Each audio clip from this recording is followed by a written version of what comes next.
Mi madrastra engañó a mi papá para poner mi casa a su nombre. Convenció a mi papá diciéndole, es lo justo, no la necesitas. Hicieron una gran fiesta para celebrar su nuevo hogar.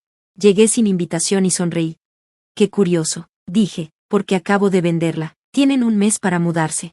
Como comenzó todo, cuando era niño, solo éramos mi papá y yo. Mi mamá falleció cuando yo era pequeño. Mi papá no era muy cariñoso, pero siempre se aseguró de que tuviera lo necesario. No éramos ricos, pero mis abuelos eran dueños de una casa que me dejaron en su testamento. Mi papá siempre decía, cuando seas mayor, será tuya, es tu seguridad. Y entonces llegó mi madrastra, Diana. Al principio, era amable, demasiado amable, siempre sonriendo, siempre queriendo ser el centro de atención. Se mudó rápidamente y, poco a poco, empezó a tomar el control. Se deshizo de las cosas de mi mamá, diciendo, necesitamos un nuevo comienzo. Convenció a mi papá de poner cosas a su nombre. Luego, puso la mira en mi casa. Un día, me sentaron para hablar. Diana, con su voz más dulce, dijo, no necesitas la casa ahora, así que lo justo es ponerla a mi nombre. ¿Justo? ¿Mi casa? ¿La que me dejaron mis abuelos? Miré a mi papá, esperando que dijera que no, pero solo asintió. Somos familia, dijo. Me negué, pero siguieron insistiendo. Mi papá me hizo sentir egoísta, y Diana seguía actuando como si estuviera herida. Hasta que, un día, mientras estaba en el trabajo, lo hicieron de todos modos. La traición definitiva. Regresé a casa y encontré una fiesta enorme en la casa de mis abuelos. Globos, champaña. Diana estaba dando un brindis. Por los nuevos comienzos, gritó con entusiasmo. Mi papá sonrió y levantó su copa. Me habían engañado y me habían quitado mi casa. Algo dentro de mí se rompió. Bien, pensé, ¿quieren la casa? Veamos cómo les funciona. La venganza. No discutí, simplemente me fui. Al día siguiente, llamé a un abogado. Lo que Diana no sabía era que mis abuelos habían puesto protecciones legales. Si la casa me era arrebatada de manera injusta, podía pelear por ella. Y eso fue exactamente lo que hice. Tenía pruebas, mensajes, correos electrónicos y testigos. El tribunal falló a mi favor.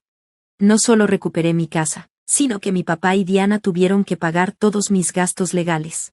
Y aún no había terminado. El golpe final. Diana organizó una enorme fiesta de inauguración. Creyendo que había ganado, me enteré y decidí presentarme. Entré, sonreí y dije, qué curioso. Acabo de vender la casa. Diana se puso pálida. Su fecha de mudanza es el próximo mes, añadí. Ella gritó, no puedes hacer esto. Di un sorbo a mi bebida, en realidad, sí puedo, y ya lo hice. Mi papá me rogó que reconsiderara, pero le recordé que él nunca me preguntó cuando regaló mi casa. Su caída. Diana había estado gastando dinero como loca, creyendo que la casa era suya, pero ahora, no tenía nada, ni casa, ni dinero, y una montaña de deudas. ¿Y el dinero de la venta? Todo mío. El tribunal determinó que no les debía nada. Intentaron quitarme todo. Al final, ellos lo perdieron todo. Tenía todo el derecho de vender la casa, y ellos no obtuvieron nada, ni siquiera tuve que desalojarlos, porque no podían pagar la hipoteca por su cuenta. Fue entonces cuando Diana realmente perdió la cabeza. 2 días después de la fiesta, mi papá me llamó rogando, déjanos quedarnos, somos familia.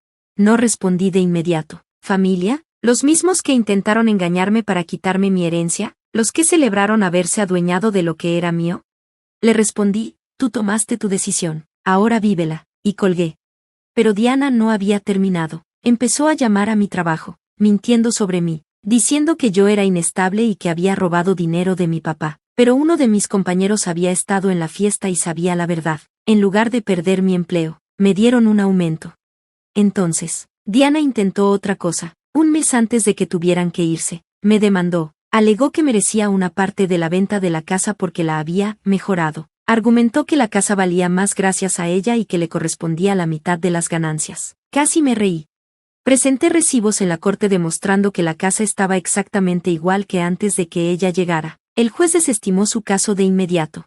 Las cosas empeoraron para ella cuando descubrimos que había usado la casa como garantía para obtener préstamos. Como la casa no era suya, el banco fue tras ella, debía una cantidad enorme de dinero, y mi papá también era responsable de parte de la deuda. Estaban en serios problemas.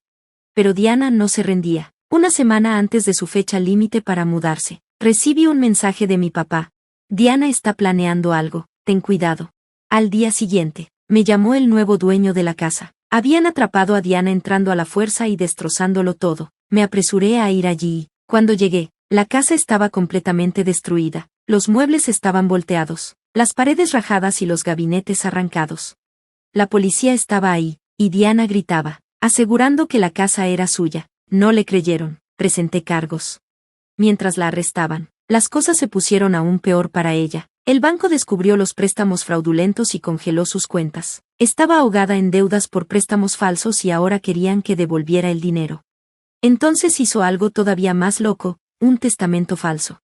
Intentó falsificar el testamento de mis abuelos, diciendo que la casa debía haber pasado a mi papá y, como estaba casada con él, le pertenecía a ella.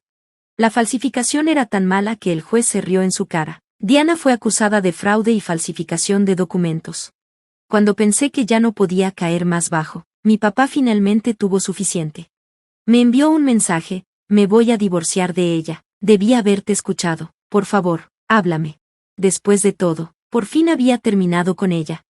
Nos encontramos en una cafetería. Se veía terrible, como si hubiera envejecido 10 años en 6 meses. El momento. Me senté mientras mi papá suspiraba profundamente. La regué, admitió. La dejé controlarme y no lo vi venir. Solo lo miré. ¿Por qué?, le pregunté. Él desvió la mirada y murmuró: ella intentó quitarme el dinero. No pude evitar reír. Claro, en el momento en que su cuenta bancaria estuvo en riesgo, de repente se sintió culpable.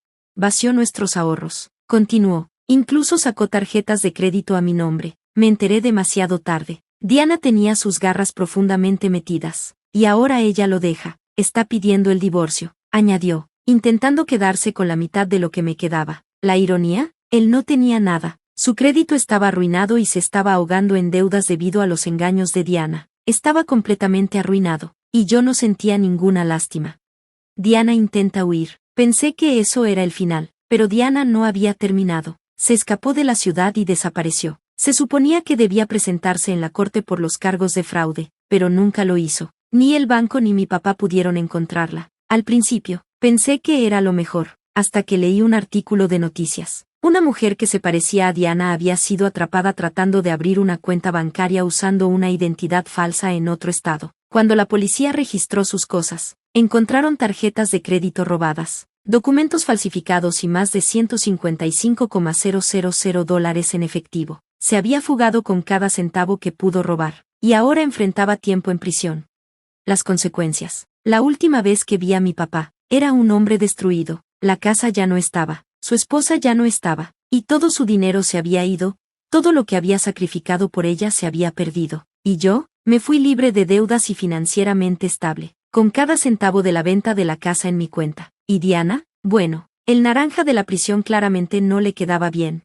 El enfrentamiento final. Diana estaba en la cárcel, mi papá estaba arruinado, y yo debería haberme sentido satisfecha, pero había un cabo suelto. No había hablado con mi papá en meses desde nuestra última conversación en la cafetería. Me envió algunos mensajes disculpándose y tratando de reconectar, pero los ignoré. Entonces, un día, recibí una llamada de un número desconocido. Contra mi mejor juicio, respondí. Era el abogado de Diana. Ella quiere verte, dijo. Casi me reí. ¿Por qué debería ir a verla?, pregunté. Ella dice que tiene algo que necesitas escuchar. No estaba realmente interesada, pero una parte de mí quería verla por última vez, observarla en ese traje de prisionera sabiendo que había perdido, así que acepté. Una conversación en prisión. Entrar a la sala de visitas fue surreal. Diana se veía hecha un desastre. Su cabello, antes perfectamente arreglado, ahora estaba aplastado y grasoso, y sus uñas caras estaban rotas. Las ojeras debajo de sus ojos le daban un aire de cansancio, pero cuando me vio, sonrió, se inclinó hacia adelante, se rió y dijo: tengo algo que contarte. Crucé los brazos. ¿Qué podrías decir que me interese? Lamió sus labios y dijo: tu papá sabía todo. Me congelé. Ella se acercó más. Todo. Sabía sobre el testamento falso, los préstamos y que yo estaba sacando dinero de su cuenta. Incluso me ayudó a falsificar algunos documentos. Mi corazón latió fuerte mientras la miraba. Estás mintiendo, le dije. Ella se encogió de hombros. Cree lo que quieras, pero nunca fuiste su prioridad. Yo sí lo fui. Sus palabras dolieron más de lo que esperaba. Pasé meses pensando que mi papá era solo un tonto débil que fue manipulado y quedó sin nada, pero si lo que decía era cierto, Entonces él no solo era un tonto, él fue parte de todo esto. Sonrió y agregó, nunca fuiste su hija primero. Me aseguré de eso. Me levanté tan rápido que la silla raspó el piso. Espero que te pudras aquí, le dije, y significaba cada palabra. El enfrentamiento final con mi papá. No había planeado confrontar a mi papá, no le debía nada, pero cuanto más lo pensaba, más necesitaba escuchar su versión. Así que fui a su departamento. Era uno pequeño y desordenado, con cuentas impagas esparcidas sobre la mesa. Cuando abrió la puerta, se sorprendió. Hija, ¿lo sabías? Le pregunté sin rodeos. Ayudaste a Diana a robarme. Él dudó. Ese silencio fue mi respuesta. Me reí amargamente. Vaya. Su rostro se desplomó. No es lo que piensas, tartamudeó. Sacudí la cabeza. No, es exactamente lo que pienso. Sus manos se apretaron mientras decía, yo, no quería perderla. Ella dijo que si no iba con ella, me dejaría. Lo miré incrédula. Entonces dejaste que me quitara todo. Pasó una mano por su rostro, luciendo exhausto. Pensé que podía solucionarlo antes de que se saliera de control. Me burlé. ¿Y cuándo exactamente era eso? ¿Antes o después de que falsificara un testamento? ¿Antes o después de que robara dinero a mi nombre? No pudo responder. Sentí algo dentro de mí romperse. Todos esos años. Dejaste que me tratara como si no importara. Y yo seguí poniendo excusas por ti. Pensé que tal vez solo estaba ciego. Pero no. Elegiste a ella. Las lágrimas comenzaron a asomarse en sus ojos. Nunca quise hacerte daño. Pero lo hiciste, respondí. Y ahora tienes que vivir con ello. Por primera vez, no tenía nada que decir. Me di la vuelta y me fui. Y no intentó detenerme. El desenlace. Los cargos de fraude contra Diana siguieron adelante. Fue sentenciada a 4 años de prisión. El banco emprendió acciones legales contra mi papá, y él terminó declarando bancarrota. Intentó llamarme varias veces después de eso, pero nunca contesté. Un día dejó un mensaje de voz diciendo, no espero perdón, pero espero que estés bien. Nunca le devolví la llamada. Cierre. Un año después, estaba frente a mi nueva casa, mi propia casa, que compré con mi propio dinero. Dejé atrás ese doloroso capítulo de mi vida. Diana estaba tras las rejas, mi papá perdido en su propio desastre, y yo finalmente libre. Respiré un hondo suspiro, dejando ir el pasado, y luego entré, cerrando la puerta detrás de mí. Nunca miré atrás. Fin. Gracias por ver. Si te gustó este video, no olvides darle like, comentar y suscribirte para más historias increíbles. Activa la campanita de notificaciones para no perderte ninguna actualización. Nos encanta leer tus comentarios. Así que comparte tus pensamientos abajo. Nos vemos la próxima vez. Cuídate.